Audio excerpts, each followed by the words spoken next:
রাজধানীর উত্তরার milestone school and কলেজে বিমান বিধ্বস্তের ঘটনায় নিহত মাহতাব রহমান ভূঁইয়ার সমাধিতে শ্রদ্ধা জ্ঞাপন করেছে বিমান বাহিনী।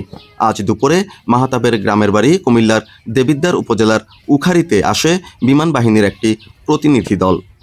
এ সময় তারা নিহতের স্বজনদের সাথে দেখা করেন এবং শোক সন্তপ্ত পরিবারের প্রতি সমবেদনা জানান। উল্লেখ্য, গত 21 জুলাই মাইলস্টোন স্কুল অ্যান্ড কলেজে বিমান বিধ্বস্তের ঘটনায় সপ্তম শ্রেণীর ছাত্র মাহতাব রহমান ভূঁইয়া গুরুতর আহত হয়। দুর্ঘটনায় তার শরীরের প্রায় 70% পুড়ে যায়।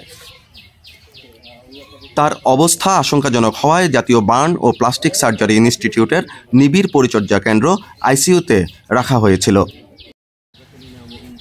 চিকিৎসাধীন অবস্থায় 24 জুলাই বৃহস্পতিবার দুপুর 1:50 মাহতাবের মৃত্যু হয়। ওই দিন রাতেই পারিবারিক কবরস্থানে তাকে দাফন করা হয়।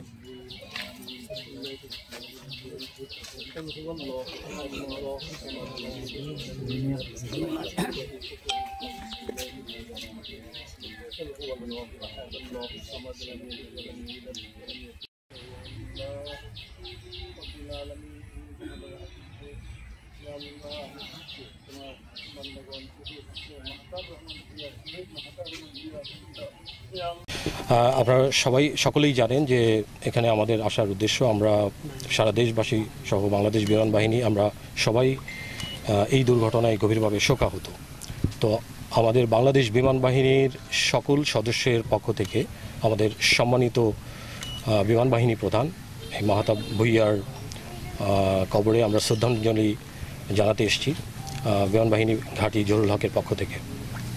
সো আমরা দোয়া করছি, সারা দেশবাসী দোয়া করছে যে আমরা যেন এই শোক থেকে কাটিয়ে উঠতে পারি। আমরা মাহতাব ভূঁইয়ার শোক সন্তপ্ত পরিবারের প্রতি সমবেদনা জানাচ্ছি এবং যারা আহত হয়ে এখনও হাসপাতালে আছেন তারা যেন দ্রুত আরোগ্য লাভ করেন সেজন্য আমরা দোয়া প্রার্থনা করছি।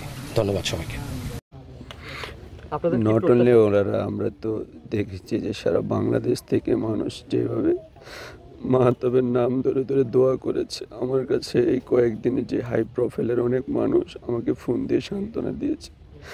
সত্যি আমি সহ আমার পরিবার সবার কাছে কৃতজ্ঞ যে তারা আমার ছেলের জন্য দোয়া করেছে এবং আমি একটাই চাই আমার ছেলে যেন শাহাদাতের মর্যাদা পান। আমি যেন শহীদের বাবা হিসেবে আল্লাহর দরবারে চলে যেতে পারি, সেই প্রার্থনাই করি। আমার আর কিছু বলার নেই। আমার ছেলের জন্য সবাই দোয়া করবে।